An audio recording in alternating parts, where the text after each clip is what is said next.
eu gostaria de dar boa noite a todos, em nome da SBACV-DF, e dou muito boas-vindas a todos vocês. Eu vou apresentar aqui o nosso palestrante da noite, que dispensa apresentações, né? Que é o Dr. Bono, mas mesmo assim eu farei. Ele é chefe do Serviço de Cirurgia Vascular Integrada da Beneficência Portuguesa e ex-presidente da SBACV Nacional. Hoje, ele vai abordar um tema assim super palpitante, que são os desafios na endarterectomia de carótidas, né? E a aula de hoje, como eu vinha falando, é uma realização exclusiva da SBACV-DF e não tem nenhum patrocínio ou conflito de interesse. Para comentar a aula do Dr. Bono, teremos a participação do Dr. André Câmara, né, que tem título de especialista em cirurgia vascular pela SBACV e com área de atuação em cirurgia endovascular e residência médica e mestrado pela Unifesp, na Escola Paulista de Medicina. E o Dr. Eduardo Vieira, que tem os títulos de cirurgião vascular, ecografista vascular com Doppler e endovascular pelo Instituto Dante Pazanese, em São Paulo, e atualmente é cirurgião vascular e endovascular da Rede DOR, aqui no Distrito Federal. Vocês que nos assistem podem participar ativamente da nossa aula, através do envio de perguntas no chat, ou se inscrevendo para fazer perguntas ao vivo, que é muito melhor, né? E agora, sem mais delongas, eu passo a palavra para o Dr. Bono para proferir a sua palestra. Fique à vontade, Dr. Bono. Muito obrigado, Leonardo. Antes de mais nada, eu agradecer pelo convite, que me deixa muito feliz, muito lisonjeado. Gosto muito de falar, faz parte da história de a gente participar de debates, de conversas, de aulas, de palestras e tudo mais. E fico muito feliz por falar para a regional do Distrito Federal, onde tive alguns momentos extremamente agradáveis com vocês mesmos em situações anteriores. O convite que você me fez é um desafio. Na verdade, fiquei bem preocupado. O que eu vou falar? Porque a endarterectomia de carótida, ela sofreu um baque enorme com a cirurgia endovascular. E, primeiro, vocês todos se lembram, 1995 foi o primeiro grande trabalho visando comparando a endarterectomia com o tratamento clínico nas estenoses carotídeas assintomáticas, acima de 60%. E vale lembrar esses 60%, porque a gente vai falar de novo sobre isso daqui a pouco. E mostrando que naquela época não se sabia muito bem o que fazer com essas lesões, se a gente devia operá-las ou não, se devia tratá-las clinicamente, a gente já vai ver como é que a gente fazia isso, ou tratar cirurgicamente. E esses pacientes foram 1.660 pacientes que foram acompanhados por 5 anos, e o risco de AVC pós-tratamento, vamos dizer, cirúrgico foi de 4,8%, inclusive a mortalidade intraoperatória, e o tratamento clínico deu um resultado muito pior de 10,6%. Mas ficou evidente que os pacientes assintomáticos com estenose acima de 60% deveriam ser operados. E, é claro, operar já com uma técnica que começou a se desenvolver bastante naquela época. Aliás, a endarterectomia de carótida é a técnica cirúrgica mais bem padronizada dentro da cirurgia vascular.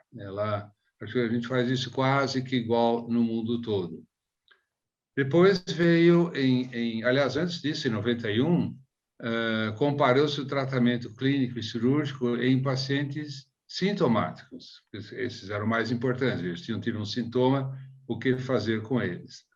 E nas estenoses de 70%, o tratamento cirúrgico foi mais favorável que o tratamento clínico, um AVC de 15%, 18%, 16%, e o tratamento clínico de 22%. AVC grave, 2,5% contra 7,2%. Então, ficou claro que a gente deveria operar os pacientes assintomáticos e sintomáticos com estenoses em torno de 70%. O tratamento clínico, na época, era muito ruim, se a gente comparar com hoje. O Best Medical Treatment, o tratamento clínico otimizado há 20 anos, 30 anos, era somente cessar, parar de fumar, acabar com o tabagismo, que é difícil, poucos doentes faziam isso, tomar aspirina, e veio a discussão, toma quanto de aspirina? Nos Estados Unidos é 325 miligramas, era o padrão. Na Europa, o padrão foi discutido, na Suécia, 80 miligramas, tudo foi igual. Aliás, um novo trabalho nesse sentido saiu agora no ACC, e eu não entendo por que mexeram nisso de novo, e tratar a hipertensão. Eram essas as coisas que a gente devia fazer. Hoje, o tratamento clínico otimizado é bastante mais complexa. É uma terapia antiplaquetária que pode ser complexa, no sentido de ser dupla ou não, mas, em geral, é a não dupla, a terapia antiplaquetária única. A pressão arterial com limites mais baixos, melhor controle, eventualmente com múltiplas drogas, e especialmente em pacientes diabéticos do tipo 2. O controle de diabetes é fundamental, e também levar os limites mais baixos de LDL e colesterol, de 100 a 70 miligramas por decilitro. Terapia com inibidores da ECA, terapia com estatinas, independentemente do valor do colesterol, e a coisa que ainda não está nas diretrizes, mas logo vai entrar, evidentemente, é a terapia com anticoagulante, particularmente a rivaroxabana, que demonstrou resultados muito favoráveis no acompanhamento na evolução de pacientes com arteriopatia, inclusive carotidopatia.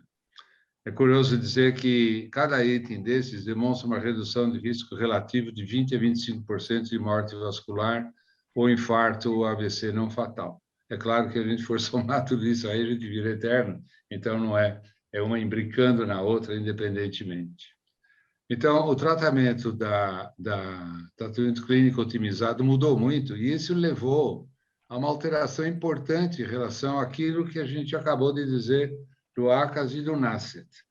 Então, aqui a gente tem as diretrizes. Agora entrou um negócio aqui em cima, não sei como tirar. Das diretrizes da Sociedade de Cirurgia Vascular Europeia. Então, é que, para mim, a tabelinha de cima, o negócio de cima entrou e não consigo ler também.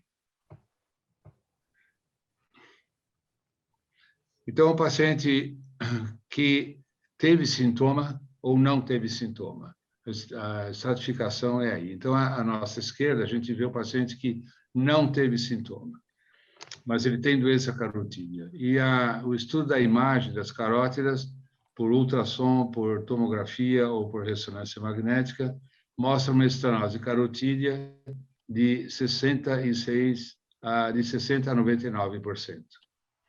Então, ele tem uma expectativa de vida de mais de 5 anos, e tem uma anatomia favorável, e aspectos sugerindo um bom controle de risco com a terapia otimizada. Então, se a gente pode dizer sim a isso, esse paciente vai para, então, tem uma estenose de 60% a 99%, ele vai à endarterectomia de carótida associada ao Best Medical Treatment. Se não há uma anatomia favorável, ele vai para a angioplastia de carótida associada ao Best Medical Treatment. Se, no entanto, esse paciente tem uma estenose carotídea de abaixo de 60%, ele caminha diretamente para o tratamento clínico otimizado. E se ele tem oclusão, ou praticamente oclusão, e eu não sei muito bem, também não consegui explicar o que é diferente entre 99% e praticamente oclusão, mas é assim que está nas diretrizes, ele não vai para a cirurgia. Se está ocluso, não vai mesmo. Mas se ele tem praticamente uma oclusão, ele não vai para a cirurgia, ele vai para o Best Medical Treatment. Agora, o paciente que teve sintomas, a imagem mostra oclusão ou praticamente oclusão, ele vai da mesma forma para o Best Medical Treatment. Estenose abaixo de 50%, também ele não é operado. Se tem uma estenose entre 50% e 69%, ele deve ser considerado para endarterectomia de carótida com tratamento clínico otimizado, e o stent pode ser, a angioplastia pode ser considerada associado ao tratamento clínico otimizado. Se, no entanto, ele tem uma estenose de 70% e 99%, é recomendado a endarterectomia de carótida associado ao tratamento clínico otimizado, e a angioplastia de carótida deve ser considerado em casos de alto risco para uma intervenção cirúrgica, ou então o pescoço til para a intervenção cirúrgica. Então, essas são as diretrizes da Sociedade Europeia de Cirurgia Vascular, que foram publicadas em 2018. Então, são as mais recentes, inclusive, do que as americanas, e que há uma conjunção, uma tentativa de conjunção das diretrizes de um e de outro lado do Atlântico. E aqui vem uma coisa complicada, que é muito poluída no sentido de o risco que o paciente apresenta para ter uma isquemia cerebral, uma AIT ou um AVC. Isso baseado em achados puramente radiológicos naquele paciente que a gente considera para endarterectomia ou angioplastia de carótida. Então, são pacientes que têm entre 60% e 99% de estenose, e eu resumi isso no slide seguinte, quais são essas imagens sugestivas de risco. Então, uma é a isquemia silente, em que a gente detecta em tomografia ou ressonância de crânio.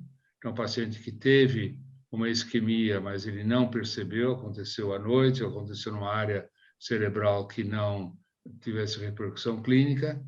Paciente que, na nossa evolução, tem uma progressão da estenose da carótida, ou então uma placa de grande volume, uma placa grande na bifurcação, uma placa ecolucente, ou então uma detecção de hemorragia intraplaca, uma reserva cerebrovascular diminuída, ou seja, ele tem doença intracraniana também, ele tem evidências de embolização espontânea ao Doppler transcraniano e história passada de ataques isquêmicos transitórios. Então, esses são os parâmetros dos quais a gente deve usar para indicar, naqueles casos em que a estenose a intervenção pode ser discutida, assintomáticos, se tendo um desses pontos importantes para definir uma placa instável, uma placa que pode dar repercussão isquêmica cerebral, a gente pode levar esse paciente para a intervenção. De modo que a coisa não ficou mais simples, a coisa, na verdade, ficou mais complicada, porque se antes lançássemos mão unicamente de estenose da lesão carotídea, depois entraram os aspectos ultrassonográficos da placa, e agora, então, já as coisas são um pouco mais complicadas, mais fatores entram na discussão desse paciente dever ser levado a uma cirurgia ou intervenção ou não. É o paciente, então, que tem uma estenose de até 99% e que é assintomático, porque o doente sintomático vai já ter uma indicação formal da intervenção. No estudo CREST, foi, então, desenvolvido para comparar a endarterectomia com a angioplastia e o stent. Então, todos vocês sabem que esse estudo deu uma discussão inicial, porque a evolução era a mesma, os resultados eram os mesmos, de acidente vascular cerebral, infarto miocárdio, óbito, 4,9 para endarterectomia e 5,9 para angioplastia, mas com P de 0,38, de modo que os resultados eram sobreponíveis. No entanto, se a gente comparar o acidente vascular cerebral pós-intervenção da angioplastia com o stent, 4,1%, e o infarto do miocárdio era mais frequente na endarterectomia, 2,3%, que é igual à ocorrência de 2,3% também do AVC na situação de angioplastia, um stent. Então, a partir daqui, ficou claro que se a gente quer ter um AVC, a gente faz a angioplastia, se a gente prefere ter um infarto do miocárdio, a gente faz uma endarterectomia. E a partir daqui, então, é que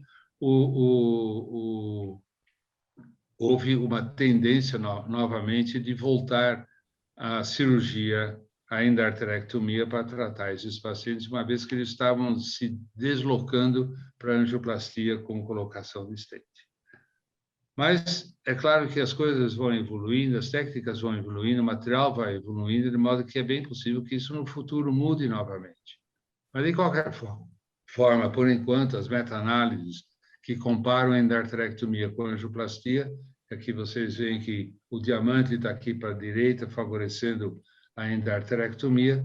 Todos esses estudos, o CREST, o SPACE, o ACT, o Mannheim e o Brooks, estudos favorecendo a endarterectomia de carótida, e, por enquanto, isso é que está valendo no nosso dia a dia, apesar de os radiologistas intervencionistas puxarem isso para o lado da intervenção radiológica, puxarem para o lado da angioplastia. Novamente aqui um trabalho de Moresoli, de 2017, ele analisou 2.327 publicações dessa meta-análise, conseguiu somente selecionar 5 e 4 que promoveram ou descreveram eventos pós-operatórios, em 3.019 pacientes assintomáticos. E vem que também, nesse trabalho, a tendência é sempre favorecendo a endarterectomia de carótida, bem próximo da linha 1, mas favorecendo a endarterectomia de carótida como sendo mais favorável do que a angioplastia de carótida. O CREST-2, que é um trabalho que a gente está aguardando com ansiedade, deve demorar mais um pouco, porque é um trabalho muito grande, são 1.240 casos em cada braço, tem 3 braços, tem 2 braços, então, endarterectomia, na verdade, 4 braços, endarterectomia mais tratamento clínico otimizado, comparado com somente o tratamento clínico otimizado. E, na outra parte do estudo, a angioplastia mais o tratamento clínico otimizado, comparado com o tratamento clínico otimizado. Aí vocês veem que ainda fica a dúvida da endarterectomia e da angioplastia, e muito seguramente, em função do que eu disse, as coisas vão melhorando, o aparelhamento vai melhorando, a tecnologia vai melhorando, mas vai melhorando também a farmacologia, quer dizer, o tratamento clínico otimizado está sendo comparado com a endarterectomia, também com o tratamento clínico otimizado. O que é mais seguro, o que é melhor. De modo que é um trabalho extremamente interessante, tem pelo menos um grupo no Brasil trabalhando nisso também, que é o pessoal do Hospital Clínico de São Paulo, mas aí vocês veem como o tratamento, a farmacologia vem tomando um lugar cada vez mais importante no tratamento dos nossos doentes. Tanto que eu falo para o meu pessoal, vocês têm que aprender a receitar, fazer receita, porque daqui a pouco a gente não opera mais, não precisa mais, a farmacopeia vai tomar conta disso. Mas a cirurgia, uma das críticas é a marca que ela deixa no pescoço, deixa realmente, a gente opera os nossos pacientes com uma incisão inclinada, acompanhando a linha de ruga do pescoço, de modo que daqui a pouco a gente já não vê mais nada disso. E então essa é uma observação que a gente pode fazer para o pessoal, cujo argumento grande é que não deixa marca nenhuma no pescoço. E realmente a cirurgia deixa alguma coisa. Uma das dúvidas é a anestesia loco-regional ou geral. Então, em 2020, no ano passado, foi publicado uma meta-análise, 2 meta-análises que extremamente interessantes, mas que mostraram que não há superioridade de uma técnica sobre a outra. Só que para anestesia local, loco-regional, refere-se um melhor monitoramento da isquemia cerebral, que é verdade, nosso dente está acordado, a gente pode acompanhar a presença neurológica do paciente durante a cirurgia, Há uma melhor resposta cardíaca, eventualmente, também é discutível, porque a ansiedade do paciente pode desempenhar algum papel e há uma recuperação mais rápida. O paciente se recupera com mais facilidade, tem alta mais precocemente. Mas não há, do ponto de vista de complicações pós-operatórias, superioridade de uma técnica sobre a outra. O que nós fazemos é preferência pela anestesia geral, mesmo porque a gente fala bastante durante a cirurgia, tem estagiários, tem residentes de cirurgia, de modo que é muito desagradável que o paciente participe dessas conversas, dessas discussões que eventualmente surgem durante o procedimento. A diretriz da Sociedade Europeia de Cirurgia Vascular diz que recomenda-se que a escolha do tipo de anestesia seja determinada pela equipe cirúrgica, mas o que é curioso realmente. A gente evidência 1A. Então, não há uma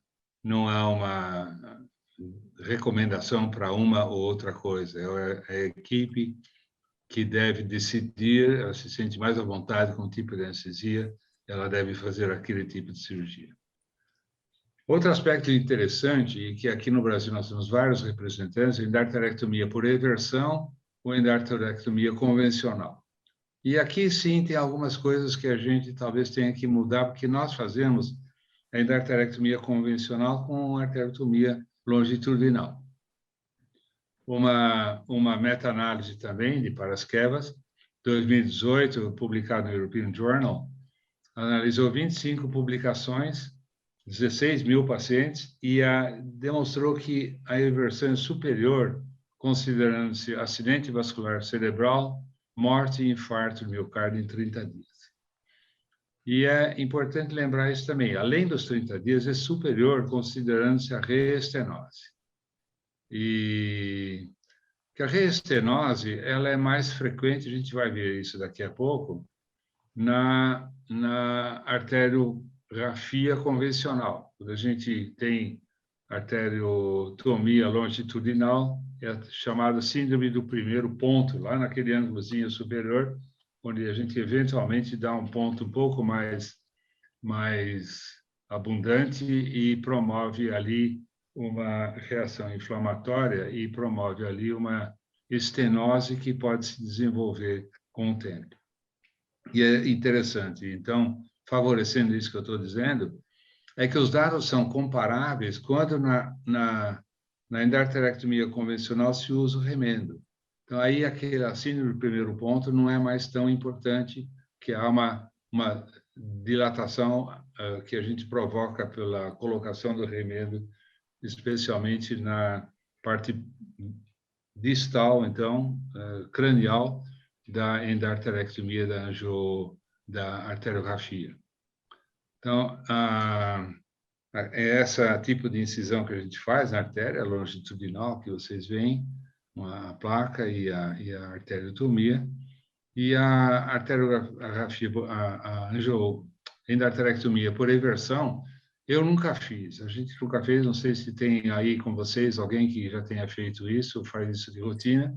Há dois tipos, a gente pode fazer por secção da artéria carótida comum ou da artéria carótida interna no bulbo, e não sei qual é a melhor prática, talvez algum de vocês possa me ajudar nisso. E em Campinas faz uma outra eversão que eu não consegui entender, mas é parecida com essa que está aí da esquerda, que faz uma secção da artéria carótida comum.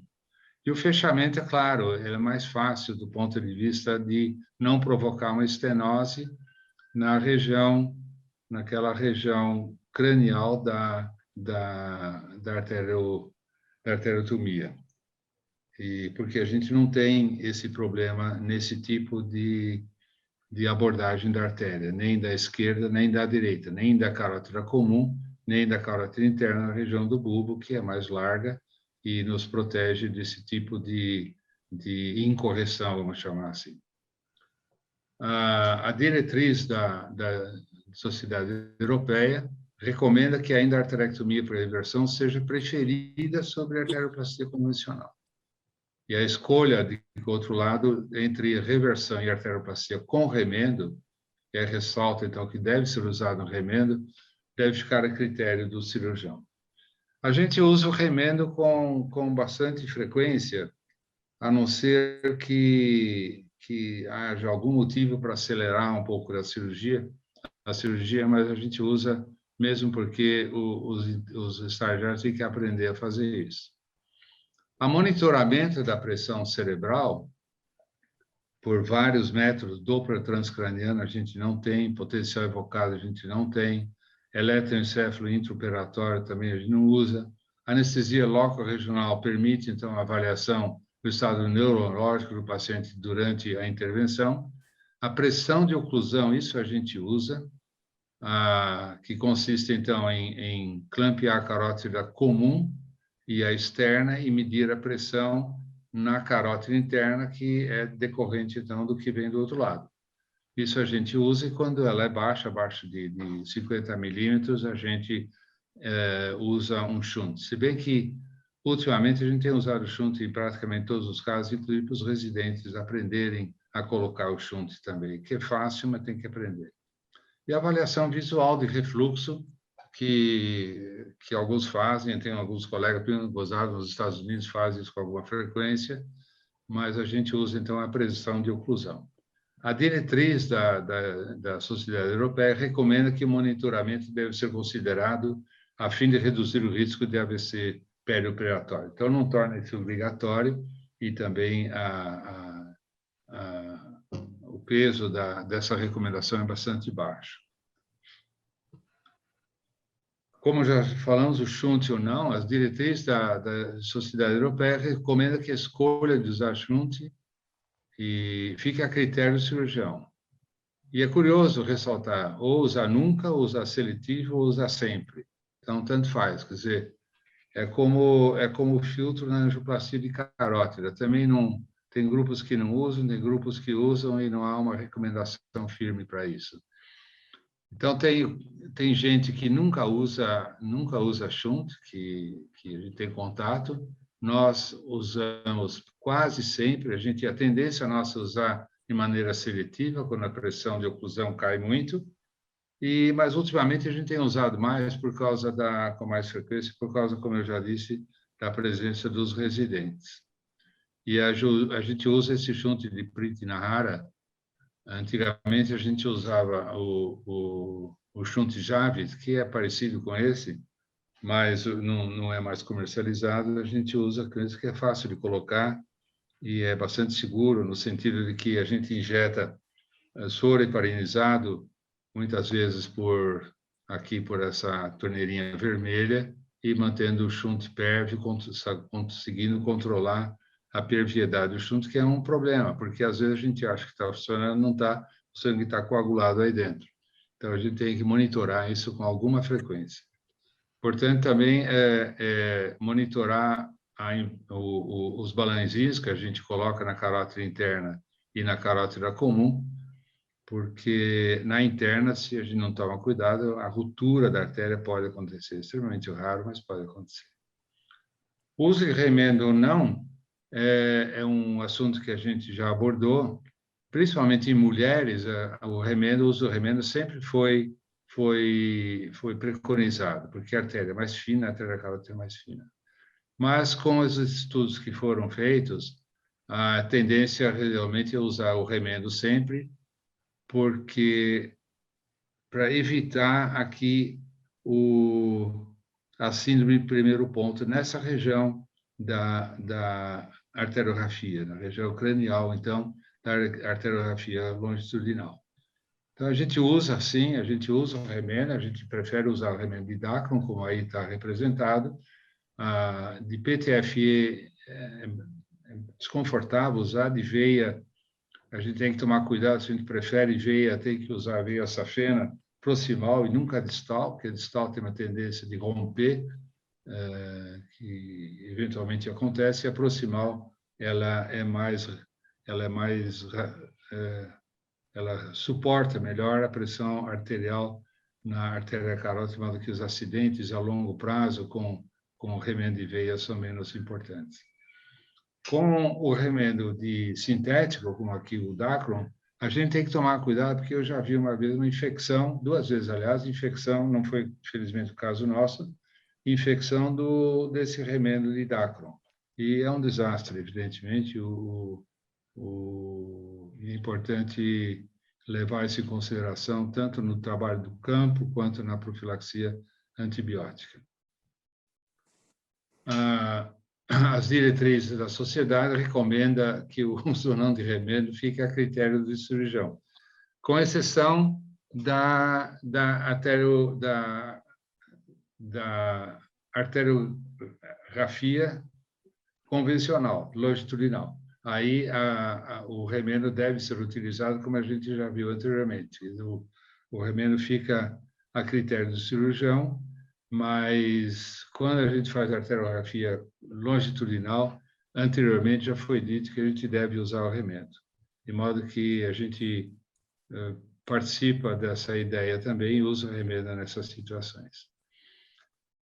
Outro problema que a gente tem no nosso hospital com alguma frequência, vocês provavelmente têm também, é doença carotídea e coronária concomitante.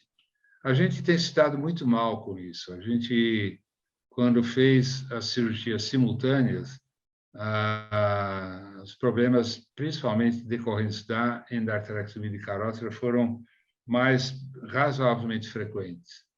Mas a diretriz, tanto da SVS quanto da Society for Vascular Surgery Europeia, é que no paciente sintomático, a endarterectomia seja feita pré-sintomática de carótida, pré ou concomitante à revascularização coronária, quando existe indicação de cirurgia clara. Na estenose assintomática, estenose grave bilateral, ou estenose oclusão contralateral, a endarterectomia pré ou concomitante à revascularização coronária é a preconizada pelas 2 sociedades. A concomitante à revascularização coronária, a gente fez uns casos em que havia sintomas recentes, tanto de referência à carótida quanto às coronárias. Então, a gente optou pela cirurgia simultânea, primeiro a endarterectomia de carótida, que deixava a incisão de pele do pescoço aberta para monitorar o que poderia acontecer durante a anticoagulação da cirurgia cardíaca, mas é como eu disse, a gente não teve resultados satisfatórios e, felizmente, esses casos de sintomas simultâneos são bastante raros, a gente não teve necessidade de repetir isso com alguma frequência. Outro aspecto é a drenagem da ferida operatória. Também não há consenso, não há diretriz. Curiosamente, um estudo que foi publicado em 2005, um estudo randomizado, 70 pacientes, onde colocou o dreno, houve saída de 42 ml e um volume residual de 25 ml. E sem o dreno, um volume intraoperatório, entre as incisões e abaixo da incisão, de 31 ml, de modo que ele conclui que não há benefício da drenagem. E se usar a drena, tem que ser pelo menos um diâmetro 14F e com sucção. Nós não usamos dreno nos nossos doentes e a gente não tem tido problema. A gente talvez teve que abrir um caso esses anos todos, um pescoço, porque ele começou a sangrar. Mas a gente, de rotina, não usa. De modo que, só para recapitular aqui, as diretrizes europeias, do paciente assintomático, no paciente sintomático, o que diz respeito à estenose da carótida sintomática, 50% a 69%, carótida 70% a 99%, e no assintomático, onde deve-se levar em consideração a expectativa de vida e, eventualmente, os aspectos que sugerem uma maior probabilidade de ter um acidente vascular cerebral.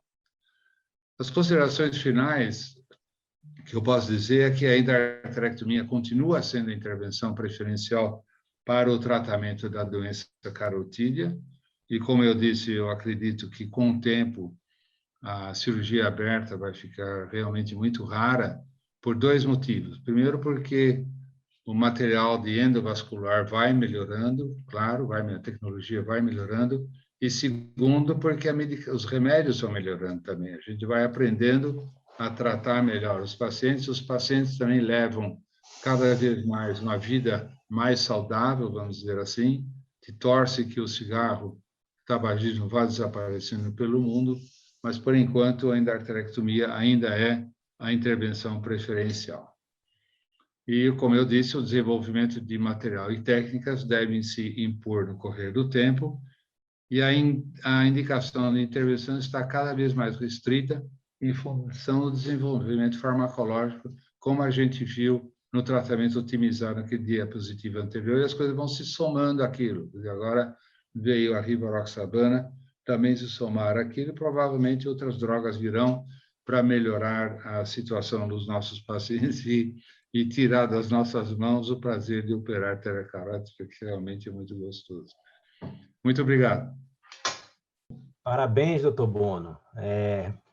Acabamos de ter aqui uma aula magna, Leonardo, você é muito gentil. apresentação super atualizada. Esse tema é super palpitante e, assim, a aula foi maravilhosa. Eu gostaria de passar a palavra ao doutor André Câmara fazer os seus comentários. Doutor Bono, é sempre um grande prazer ouvi-lo falar de carótida, um conhecimento muito vasto e um acompanhamento da técnica praticamente desde o início.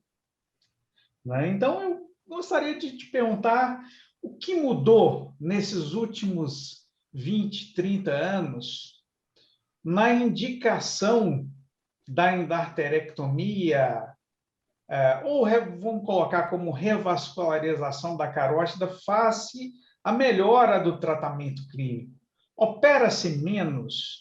Opera-se estenoses mais críticas? Deixa-se de operar até 80%, 90%? Qual é a sua visão desse aspecto? Olha, do ponto de vista... Obrigado pelo seu comentário. Do ponto de vista de cirurgião, eu estou bastante pessimista. Do ponto de vista dos pacientes, eu estou bastante otimista, mas a gente opera cada vez menos.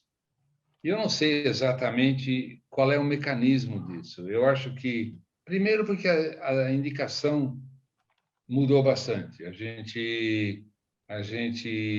Os pacientes com estenose acima de 70%, 60%, 70%, até os 99%, a gente considera ainda não uma indicação desde que sejam assintomáticos.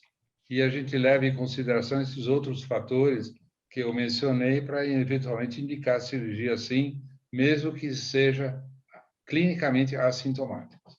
Mas o fato é que a gente está operando muito menos.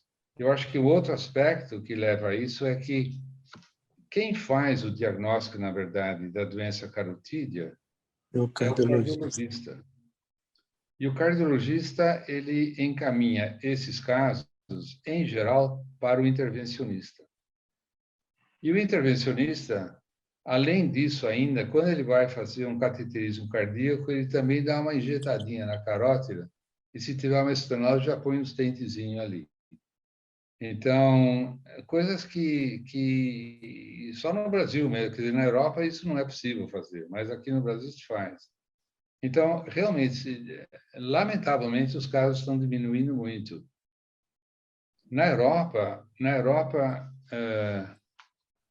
a endarterectomia de carótida é o que predomina. Pelo menos na Holanda, onde eu tenho contato, os meus parentes ali, médicos também, a angioplastia da carótida, ela não é paga pelo governo. Então, não, mas eu quero fazer, tá bom, então você paga do seu bolso, mas o plano de saúde, que é governamental, não paga a angioplastia. Então, essa brincadeira do intervencionista, dá uma injetadinha na carótida, vamos ver como é que está, e se tiver, ele põe um stentezinho ali também, isso não acontece na Europa. E eu espero que que aqui, bom, aqui vai continuar acontecendo porque a gente não tem controle nenhum sobre isso. Posso fazer mais uma pergunta, Leonardo? Claro, claro. Fica à Doutor vontade. Bono, ainda aproveitando aí a sua atuação no hospital de grande referência no tratamento das cardiopatias isquêmicas, a situação onde tem uma necessidade de angioplastia coronária, não emergencial, eletiva, e uma estenose, digamos, de 85% assintomática da carótida. Como que o senhor procede? Bom, o intervencionista ele vai angioplastar essa estenose. Ele não vai me perguntar. É o que acontece. E se eu souber do caso, eu não vou indicar. O paciente é assintomático, ele não tem nenhum outro fator daquele de risco para ter um AVC, eu não vou indicar essa intervenção. Então, esse é um outro ponto. Anos atrás, a gente indicaria sim, porque era 70%, 60% que interessava, mas hoje não. Muito obrigado, doutor Bono. Obrigado, André. Bom, agora eu gostaria de passar a palavra ao Dr. Eduardo Vieira para fazer os seus comentários. Dr. Bono, parabéns pela apresentação. E eu, como digo, eu gosto muito da artéria. Uma cirurgia que me apetece muito, sabe? E eu queria perguntar para o senhor já o primeiro ponto, que é uma coisa... Eu faço só com anestesia local, a minha formação até era com anestesia geral, mas a gente se adaptou tão bem a fazer com anestesia local que hoje eu peso muito isso na minha decisão.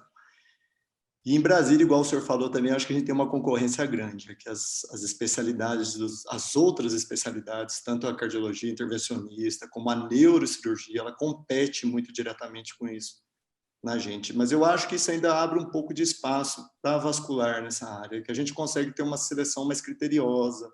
Você falar assim, pô, não, esse paciente não tem uma anatomia legal para o stent, pô, bicho, é legal você fazer isso. A taxa de complicação sua relacionada, mesmo você tratando, pode ser maior. Então, eu acho que a vascular ainda, ela, como a gente faz as duas coisas ainda permite a gente ainda fazer essas opções boas para o paciente da carótide. E concordo com o senhor também plenamente, eu acho que eu tenho que aproveitar para aproveitar as carótidas agora, que eu acho que algum desses trabalhos antigos nossos vão vir a chão também, com a otimização com as drogas novas, com a anticoagulação em doses mais baixas. Acho que vai mudar muita coisa nesse território. E uma pergunta que eu queria fazer para o senhor, que nos últimos trabalhos, um pouquinho da diferenciação entre sintomático e assintomático, se o senhor pesa isso para indicar endarteré ou stent, e também a idade. Queria que o senhor falasse um pouquinho disso para a gente. Na pesa assim, o sintomático e assintomático, a gente pesa assim, o sintomático a gente opera, a gente intervém, vamos chamar assim. A gente intervém no sintomático. O que é o sintomático? É aquele que nos últimos 6 meses teve uma isquemia cerebral. Isso também é discutível. A gente pode levar isso a um prazo mais curto, mais longo, mas o fato é que nos primeiros 6 meses, eu não tenho esse gráfico aqui, mas é que ocorre com maior frequência alguma recorrência de alguma isquemia cerebral. Tem o sintoma recente, o sintoma de uma semana, que a gente tem que considerar também.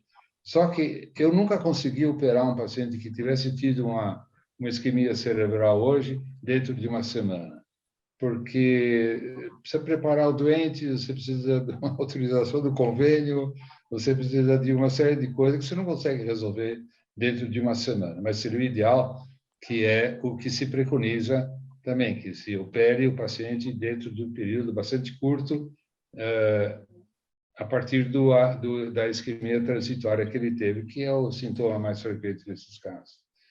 No paciente assintomático, que tem uma estenose importante, estenose, então, acima de 60%, mas é assintomático, a gente leva em consideração esses fatores que foram sugeridos pela sociedade europeia. Então, a gente faz uma tomografia de crânio e cérebro, a gente faz o estudo ultrassonográfico da placa, a gente faz essas avaliações todas para indicar ou não a cirurgia, porque uma dessas alterações já é suficiente para essas diretrizes de indicar a cirurgia. De modo que a gente faz isso nos nossos doentes. Se nada acontece, se nada surge, a gente acompanha o doente e acompanha também no grau de estenose da carótida, porque esse é outro fator. E se houver uma alteração na estenose carotídea, a gente indica a cirurgia, como a gente tem um caso agora essa semana, que é exatamente isso. O doente está assintomático, a estenose está se apertando, a gente perde o controle um pouco nesses casos, não sabe muito bem o que vai acontecer, então é mais favorável operar.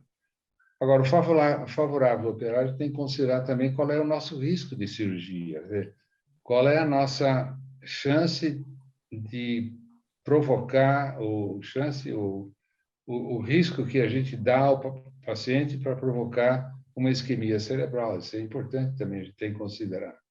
E fica cada vez mais difícil a gente determinar isso, porque com o volume vai diminuindo, a gente fica cada vez mais amarrado na avaliação estatística do nosso trabalho que a gente vai fazendo.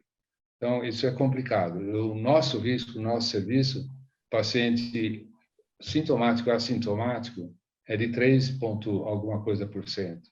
Então, o risco é razoavelmente baixo, mas poderia ser muito melhor se a gente tivesse um volume cirúrgico maior, porque não sou só eu que opero, tem os outros que operam, então a gente mistura um pouquinho na panela o risco cirúrgico.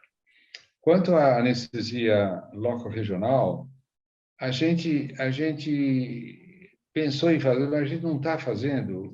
O maior argumento é que a gente não tem sempre o mesmo anestesista.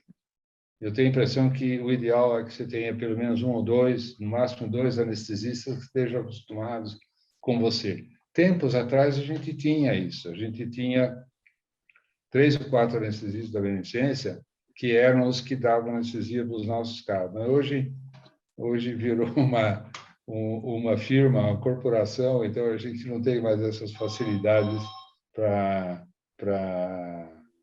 trabalhar os nossos doentes. Muito obrigado, doutor. Nós temos aqui 2 perguntas no chat. Uma delas do Henrique Carvalho, que eu até vou complementar com a dúvida minha, que ele pergunta, né, na avaliação pré-cirúrgica, qual a importância que o senhor atribui ao sistema carotídeo basilar vertebral, né? E aí eu pergunto ao senhor também, como é que o senhor faz esse estudo, o seu estudo no seu dia a dia dos pacientes que vão fazer cirurgia de carótida, se o senhor faz só com ecodoppler e um anjo-TC, se for avaliar o sistema basilar, cerebral, ou se o senhor faz sempre de rotina uma angiografia nesses pacientes, como é a sua rotina? O diagnóstico inicial, em geral, é feito pelo ecodoppler, e depois nós não ficamos só no ecodoppler, fazemos uma angiotomografia exatamente para ver a parte intracraniana também. E se há uma lesão importante intracraniana, aí sim nós colocamos um neurologista na equipe para avaliar isso também, e eventualmente é feito aí sim, intervencionista por angioplastia de uma lesão intracraniana, ou quando é um aneurisma grande, um tratamento do aneurisma, dependendo do que é mais importante naquele momento. A participação do neurologista acho que é importante nessas situações, mas a gente sempre faz um estudo intracraniano também. Uhum. Existe alguma situação que o senhor indica a arteriografia pré-operatória para estudar a carótida? Arteriografia convencional? Convencional pré-operatória? Convencional. É muito raro. É muito raro. Tem umas situações curiosas, né? Que é quando você tem um echo-color Doppler que dá uma determinada estenose, e a angiotomografia que mistura cálcio com contraste, a gente não consegue identificar aquilo direito, eventualmente a gente faz, mas isso é muito raro, faz uma arteriografia convencional nesses casos. Mas aí já emendando a pergunta, o senhor opera só com o Doppler em alguns casos? O Doppler de confiança, o senhor tem essa segurança para operar? Não, não tenho. Também. Não tenho. E eu tenho um ultrassonografia de segurança que só trabalha comigo, mas espero que não esteja aí. Mas eu prefiro a angiotomografia para ver, mesmo porque eu queria ver também a coisa intracraniana. Entendi. Tem uma outra pergunta aqui, do Álvaro Soeiro. Ele gostaria de saber a sua opinião sobre o uso, a utilização do enxerto de pericárdio bovino como remendo, né, uma vez que o senhor citou o Dacron, o PTFE ou a Safena. Eu usei uma outra vez só. Isso que é muito bom. É muito bom. Usei uma outra vez e eu não me animei muito porque o que eu usei era bem espesso, era meio grosso, né? Tá meio difícil de trabalhar. E depois pode parecer bobagem, mas eu fico com a gente usa um pedacinho, uma placa desse tamanho, a gente usa um pedacinho e joga o resto fora. Então eu prefiro o Dacron realmente, que ele já vem com aquilo. Mas diz que é muito bom e há trabalhos, inclusive, que preconizam o uso do pericárdio bovino pela qualidade, da incorporação à artéria. A gente só com pericárdio, bem confortável. Já usei para Safena, mas ele é bem confortável mesmo. Não tem muito. Né? Mas ele é sempre assim grosso ou não? Sempre grosso. Ele é uma textura mais. Ainda mais quando você deposa em arterectomia, a parede da artéria fica muito fina, né? Ele é um tecido mais grosso, sim. Mas também bem confortável para anastomose. Igual o senhor falou. A gente vai se habituando, né? Vai se habituando com as coisas. Sim. E são pedaços grandes. Pode ser um pedaço grande já para fora. O PTFE, por exemplo, também é confortável, né? Mas o Dacron eu acho mais. O PTFE tem o problema do buraco da agulha também. Tem que ficar fazendo hemostasia, então passar a colinha, aí reclama que você usou a colinha. E de modo que eu me sinto muito bem com o Dacron. Sim. Doutor Moutella, o microfone, doutor Moutella. E pronto. Agora, posso fazer algum comentário? Claro, fica à vontade. Doutor Bono, nós somos mais ou menos do mesmo tempo, né? E nós ele me chama, o Moutella me chama de doutor Bono. A gente... É claro. O que é isso, Moutella? Mas é o seguinte, nós somos da época dos grandes cirurgiões, grandes incisões, né? Então, eu queria fazer algum comentário sobre a abordagem da incisão longitudinal e a endarterectomia por eversão. Quem está acostumado com a cirurgia da endarterectomia carotídea com a incisão longitudinal, e muitas vezes há um flapzinho na parte cranial da endarterectomia que a gente tem, às vezes, que fixar esse flex com um ponto de Kunlun, né, para evitar que o fluxo desloque esse flap. Na endarterectomia por eversão, nós estamos trabalhando às cegas. Então, pode ser que esse flapzinho exista e, quando é a atração da placa ateromatosa na endarterectomia por eversão, esse flapzinho fique por lá. De modo que eu não me sinto seguro nessa técnica por eversão. Prefiro a técnica pela incisão longitudinal. Gostaria de ouvir a sua opinião a respeito. Então, esse ponto de Kunlun, no Kunlun, a gente precisa ver isso realmente, né? A gente precisa olhar ali, a gente precisa molhar um pouco a boquinha da artéria com soro, com irrigadorzinho, para saber se aquilo levanta ou não levanta. Se levanta, a gente dá um pontinho. Agora, o que é curioso é que se a gente vai com a nossa espátula pela placa e vai levando a placa na nossa espátula, ela descola como acontece provavelmente na eversão. E não deixa nada. Então, é possível que na eversão não deixe nada mesmo. É que a gente, às vezes, está muito alto, a gente não quer continuar subindo na arteriotomia, e fica aquele restinho de placa ali.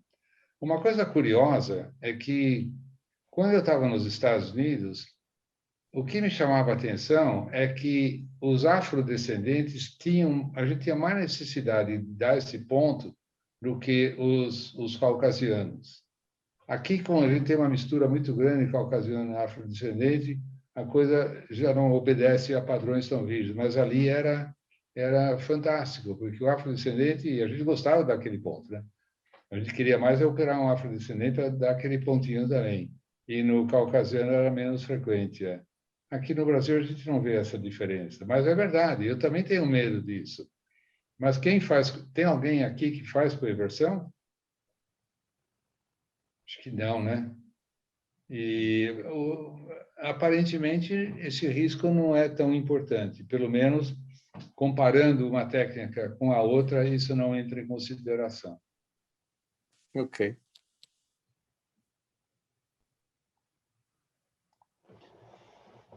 Pessoal, mais alguma consideração, alguma pergunta ao Dr. Bono? A consideração não é técnico-científica. A consideração é sentimental, né? Que nós nos conhecemos há muitos e muitos anos e é um prazer revê-lo, mesmo que seja virtualmente, né? E eu deixo aqui, se você me permitir, o meu grande abraço ao Bono Van Berg. Muito obrigado, Notella. Igualmente. Então, Ô, Schuller, fique à vontade. boa noite, tudo bem? Boa noite. Boa noite, doutor Bono. Uma satisfação tê-lo aqui conosco. Eu já tive a oportunidade de ver várias apresentações suas e sempre impecáveis. Agora, eu queria lhe fazer uma pergunta. Eu vi que o senhor citou várias vezes ali o guideline europeu, eu acho que, de fato, é a nossa melhor evidência, mas em vários pontos, assim, ele deixa um pouquinho em dúvida algumas situações, sabe? E ele tem um parágrafo curto, que ele cita que no sexo feminino, nos primeiros 5 anos, parece que não há grande benefício na endarterectomia. Então, eu queria saber se nas mulheres assintomáticas, nas idosas assintomáticas, se isso o senhor leva em consideração na sua indicação ou não. A mulher, o sexo feminino é um fator independente de risco para a cirurgia arterial, em qualquer área, né? Na aorta, na carótida, abaixo do ligamento inguinal. Então, na carótida também. O que eu entendo é que, não sei se isso é verdade, é que, na verdade, porque as artérias, a carótida interna é mais fina, que a gente incorre em erro técnico, vamos chamar assim, né? Ou imperfeição técnica, com mais facilidade na mulher. Então, inclusive, desde há muito tempo, o remendo é altamente preconizado na mulher antes que fosse no homem. Quer dizer, a gente tinha que fazer remendo na mulher. E eu realmente fazia sempre, a não ser que a artéria fosse bem calibrosa. Tem mulher com artéria calibrosa também. Mas eu não faço diferença na indicação da intervenção, seja o sexo masculino, seja o sexo feminino. Porque também em nossa casuística, e eu lamento novamente que a casuística vai diminuindo com o tempo, mas em nossa casuística a gente não observou diferença entre sexos na endarterectomia de carótida. Observou, sim, em cirurgia de aorta. Cirurgia de aorta, as mulheres realmente, eu não lembro os dados, mas na nossa casuística, a mortalidade do sexo feminino e as complicações no sexo feminino eram mais frequentes do que no sexo masculino. E só mais rapidamente, só mais uma coisa. Assim, ó, a gente tem visto, tipo, o tratamento clínico e a angioplastia de carótida, acho que estão longe de atingir, assim, o seu limite, sabe? Então, por exemplo, na angioplastia, a gente tem novas bainhas para acesso, a gente tem uma nova geração de stent, o mesh stent, né? O stent com mais de uma camada. O senhor tem algum receio que talvez o CREST 2, que a gente está esperando tanto, ele já vai nascer defasado? Bem capaz, porque está demorando tanto. É bem capaz. E vai, claro que vai. Porque qual seria a sua aposta? Ele começou uns 3, 4 anos atrás, e a coisa já evoluiu, medicamento e tecnologicamente, sem dúvida. O senhor tem alguma Mas aposta? vai ser desculpa, mas vai ser uma coisa interessante, né? Porque também dentro do estudo as coisas estão mudando. Sim. Então, se quando começou era uma coisa, quando terminar é outra coisa. Uhum. Então,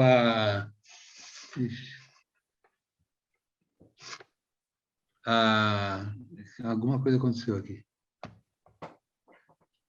Vocês estão me ouvindo? Sim, claro. Eu não estou mais vendo vocês.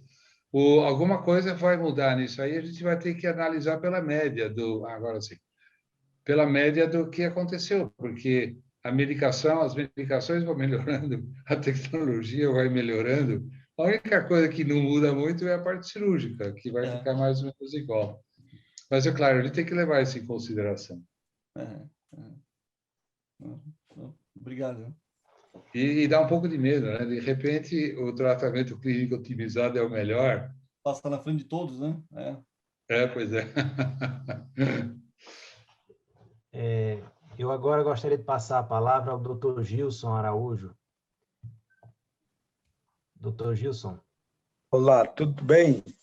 Boa noite, professor. Bom, a minha não é fazer comentário, porque suas aulas são irretocáveis, é só para lembrar, né, uma palavra de gratidão, porque tem muitos novos que não sabem que daí foi a nossa regional nasceu, ou renasceu, na sua época de presidência da Nacional, né? Foi quando o senhor estava como presidente que nos deu a força de a gente poder voltar a funcionar como regional. Eu queria deixar essa nota aqui para que as pessoas pudessem saber, porque todo dia vai entrando gente nova, nem não conhece muitas vezes da história. Então, foi graças ao professor Bono que na Assembleia nos deu a força necessária para que nós pudéssemos reiniciar nossa atividade como regional do Distrito Federal. Obrigado, eu fico muito feliz por isso, porque é uma coisa importante, né? Era inacreditável que não estivesse ativa. Então, agora eu fico feliz porque vejo que agora, e é uma regional forte, né? Uma regional forte. Então, eu fico muito feliz. Muito obrigado pelo seu comentário. Doutor Trigo, quer fazer algum comentário?